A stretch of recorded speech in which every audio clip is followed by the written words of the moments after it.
Good morning, students. So today we are going to discuss about first year intermediate botany, that is unit 1, chapter 2, biological classification, 4 marks question answers. That is short answer questions, question answers. So these are mainly carry the 4 marks. These are carry the 4 marks. Each question carry 4 marks. So today we are going to discuss about 4 marks question answers. 4 marks question answers. 4 marks question answers. The first question is what are the characteristic feature of the euglenoids? What are the characteristic feature of the euglenoids? So majority of the euglenoids are live in freshwater, live in freshwater and and also found in stagnant water and also found in stagnant water. So like pond, lake, freshwater, river you take. So rivers, lakes, ponds. In these water bodies, euglenids should be live. And whereas second point, and instead of a cell wall, they have a protein rich layer. Protein rich layer is called pellicle. Called pellicle, which makes their body flexible. So the cell wall of the euglenids is consists of pellicle substance. This makes their body flexible. It is a protein. It is made up by the protein rich layer. They have two flagella. One is a short, another one is a long one. They are photosynthetic in the presence of sunlight. So these euglenids prepare their own food in the presence of light. In the absence of sunlight, they behave like heterotrophs and by predating on other smaller organisms. If the sunlight is absent, and they may search for food by eating other organisms, so hence they behave like as a heterotrophs when the sunlight is absent.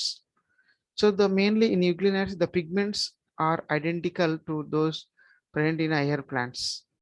So in euglenids, there will be pigments are present, green color pigments. So, example here, when you take example here, they have the euglena. Already you seen that. I will draw the diagram. Euglena. So examples for the euglenoids, they have mentioned that euglena. So generally euglena, it is the photosynthetic. It is a so it has two flagella. One is short and another one is long. Another one is long. So euglena.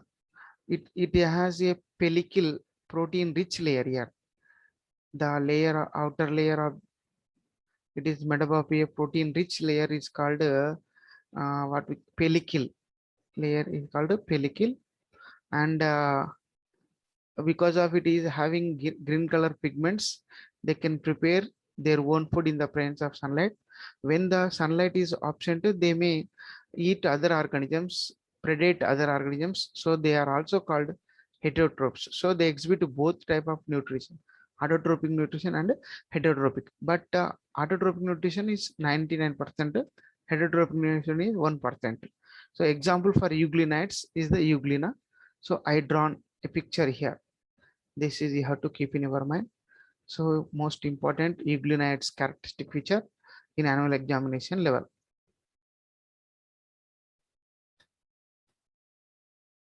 Now let us discuss uh, what are the advantages and disadvantages of two kingdom classification. So a single criteria for the classification of living organism, presence and absence of cell wall. It reflects the conventional thinking of the people with basic knowledge in biology. Criteria at various hierarchical levels are mostly morphological, so easy to understand as the criteria based on morphology, easy to remember as a criteria based on a few characteristics, widely popular due to simplicity, and easy to identify a plant using this classification.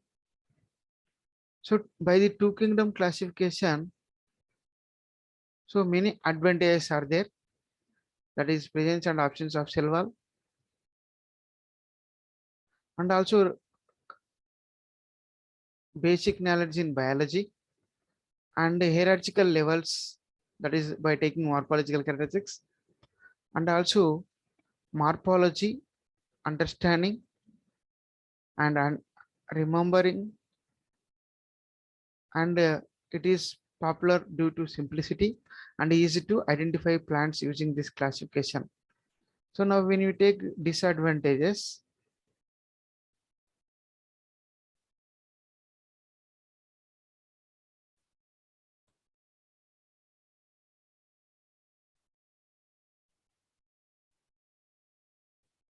it is inadequate as the number of organisms increasing day by day. Difficulty in classification certain groups like viruses and lichens. Understanding interrelationship between taxa is not possible. With the advancement of science, various within the group at different levels are clearly visible. New information cannot be incorporated freely into the system, and widely different groups are placed in closely related levels.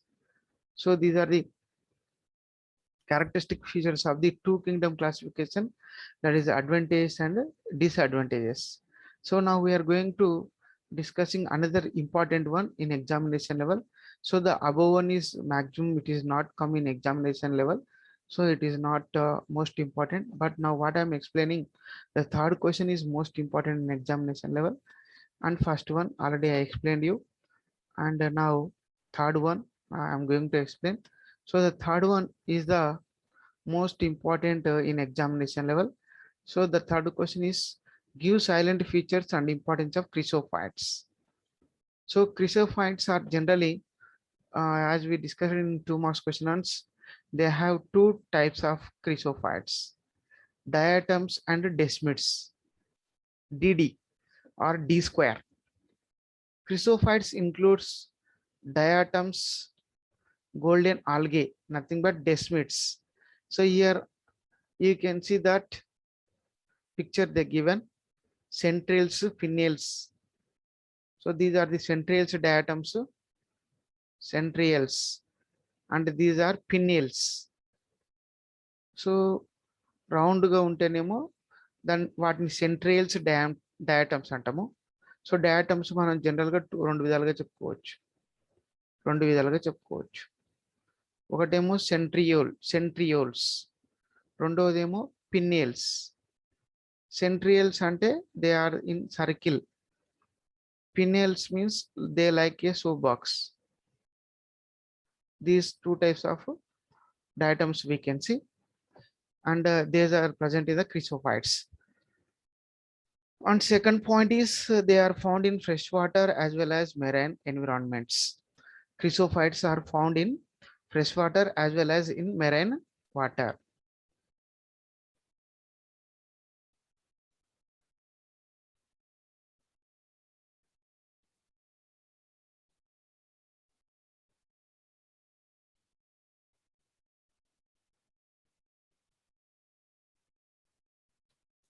So now third one is they are the microscopic and float passively in water currents. So they are the we cannot see with our naked eye maximum. We can see with some of the organisms we can see they are the microscopic and float. They are the smaller organisms so that they may float easily in water currents. Most of them are photosynthetic organisms, In diatoms, the cell wall form two thin overlapping cells which put together is called soap box. Already we discussed in 2 marks question answers. The walls are embedded with silica. Thus, the walls are indestructible, not breakdownable. Will not be breakdown. We can't break down their cells. There, so already I drawn the soap box. The upper one epitheca, the lower one hypotheca. These are should called cells or corporalu. They have filled with a chemical substance is called silica. So because of the made up of their walls by the silica, their walls are said to be very strong. They are indestructible, not breakable. So now what is the importance of these chrysophytes? What is the importance of chrysophytes?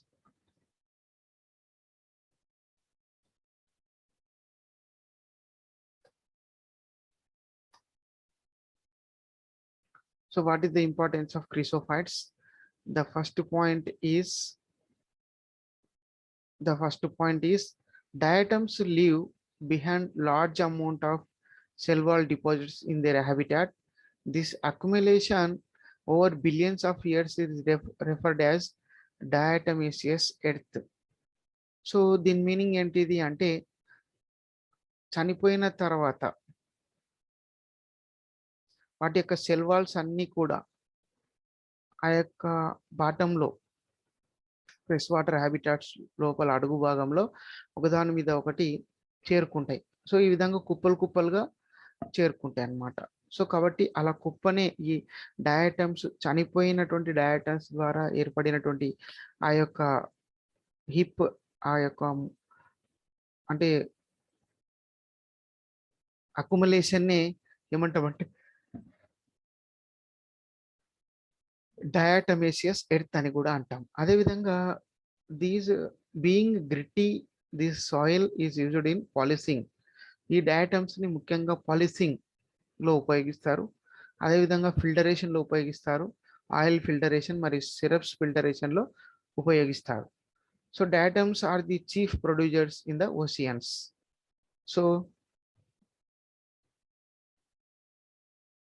So oceans లోపల ఇవి మిగతా organisms కి ఆహార పదార్థాలుగా ఉపయోగపడతాయి అన్నమాట. They are the chief producers in oceans.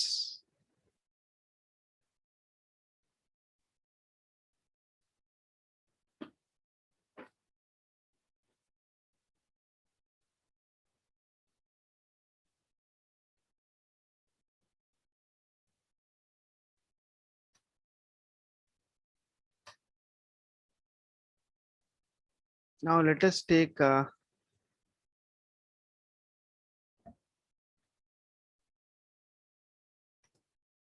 so give a brief account of dinoflagellates.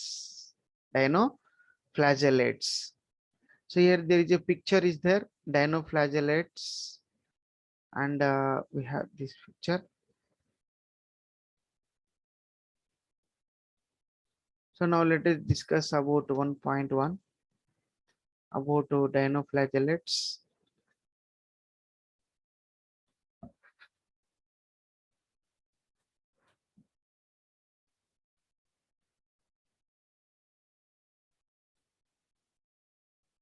So dinoflagellates are mostly marine and photosynthetic.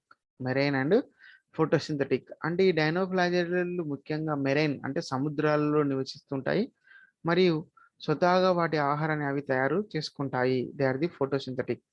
So they appear in different colours. Why? Because they have different kind of pigments. So yellow color, green color, brown color, blue color, red color, depending on the main pigment present in their cells. So because of presence of pigments in their cell walls, they appear different colors. Yellow pigments, green pigments, brown pigments, blue, red, like that. Because of having these variety kind of pigments in their cell walls, they may appear in different colors like yellow color, green color, brown color, blue color, red color. Next, the third point, the cell wall has stiff cellulose plates on their outer surface. So the in dinoflagellates, most important character feature, The cell wall is composed of a stiff cellulose plates, stiff cellulose plate, stiff cellulose plates. And the next fourth point, most of them have two flagella. One lies longitudinally and other one lies transversely in a furrow between the wall plates. Next, they undergo binary fission. So binary fission, already you know that binary means two, fission means division. One parent organism undergo division and produces two daughter cells. Two daughter cells is called binary fission. Binary fission. Binary means two, fission means division. If one parent cell is undergo division, produce two daughter cells, like that, two organisms. So very often red dinoflagellates undergo such rapid multiplication that takes place the sea appear red tides. So mainly the dinoflagellates which are having red color pigments, when they are living on that water, in that area the water is said to be red in color. Why? Because they have the red colored dinoflagellates in that area. Next, toxins released by the such large number of may even kill other marine animals such as fishes. So example, Gonia lax. Gonia lax, this is you have to keep in your mind. Example for dinoflagellates, Gonia lax. Gonia lax.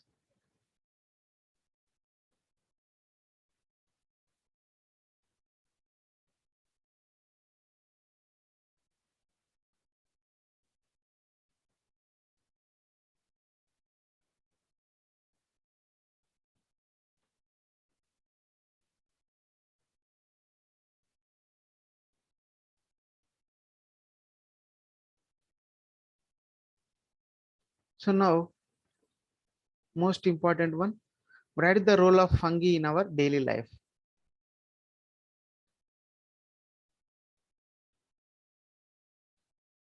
So write the role of fungi. Already you know that fungi are the heterotrophic organisms, and example already said, mushrooms, yeast, bread molds, spin molds, mushrooms. These are the example for fungi.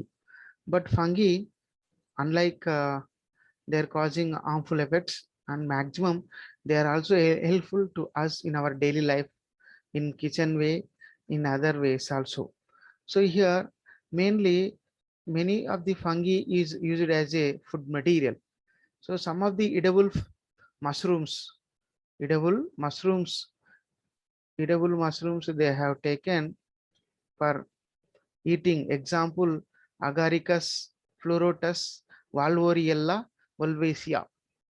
So these three kinds of what we can say, and Agaricus means puttagodugu, already you know that. Fluorotus, this is also puttagodugu. Valvoriella volvaceae, these are the puttagodugus, godugulu. Mariyu, these are the called mushrooms. They are totally edible. Next, many fungi are eaten for their food value. They are low in fats. They contain many minerals. They are collected wild and cultured.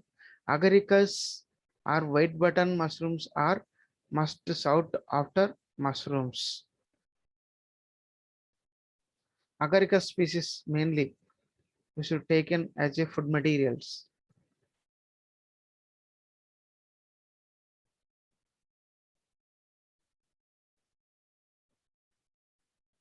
Next, antibiotics. From the fungi, there will be a penicillin are obtained. Penicillin is obtained from Penicillin notatum. Penicillin notatum,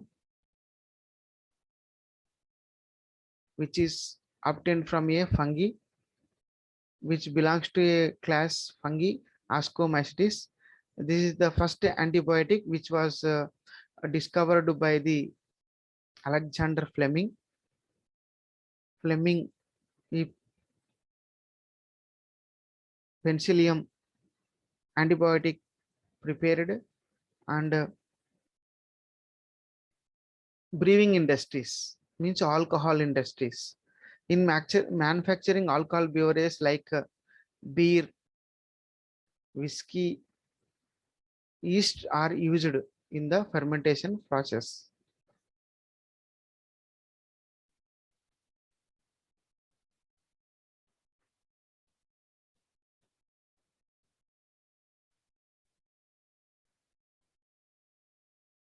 Next here, enzymes, amino acids. Many of the fungi usually has to produce enzymes, digestive enzymes,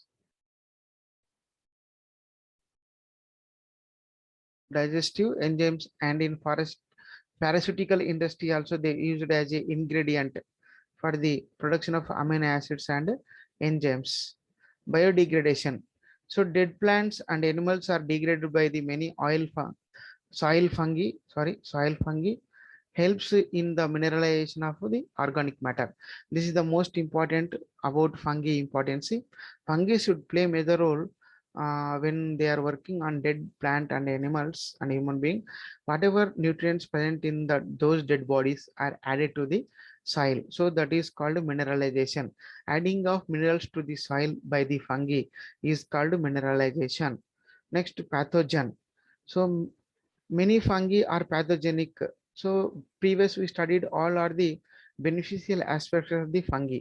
That is biodegradation, enzymes and the amino acids, breeding industry, antibiotics like that. But here, lastly, some of the fungi most dangerous should cause the diseases.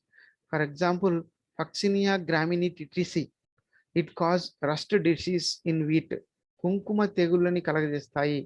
Rust diseases అంటే కుంకుమ తెగుళ్ళు దేని మీద అంటే గోధుమ మొక్కపై. So మనము జనరల్గా 90% helpful fungi ఉంటుంది, 10% హార్మ్ఫుల్ ఫంగి ఉంటుంది.